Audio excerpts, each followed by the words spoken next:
Radiology, you're in the wrong career if you don't like math. The world of radiology is math in practice. From radiology's early days rooted in physics to its everyday laboratory applications, radiology is founded on basic principles associated with physics, which is basically the mathematical language we use to best describe our environment. In 1885, Konrad Wilhelm Roentgen first discovered X-radiation.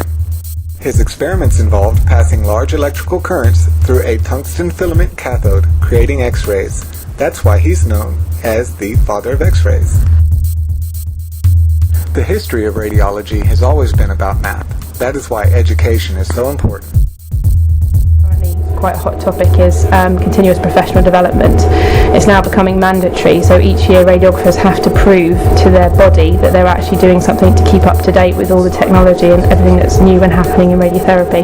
That's the default of the day. What you can do is you can adjust all of these manually. It is important to recognize an associate's degree in radiology is for many just a building block in the lifelong progressive learning process. Bachelor's degrees require a thorough foundation in mathematics in a variety of disciplines.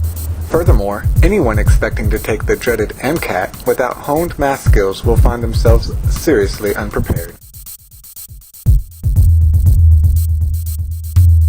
In dealing with an X-ray machine, one needs to know the how-to understandings of the uses and functions of the machine. On a typical chest X-ray, what would be the KVP, the mass, all that? Well, how would you say that the typical chest or X-ray like that? You really know how much to use through experience, but you would use about 110 KVP, and what would equal out to be 8 mass, which try to use as little time as possible to minimize the motion on the patient. Tell us about some of the math that you did have to take. What courses did you take? College algebra.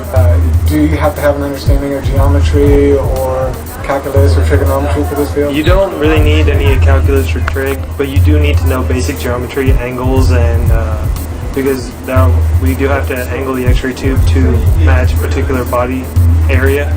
We are here with Selena Sanders. She's a radiologic technologist, right? That's right. At Grayson County College. She's agreed to answer a couple questions for us. First off, which math disciplines are you required for radiology in regards to an associate's degree?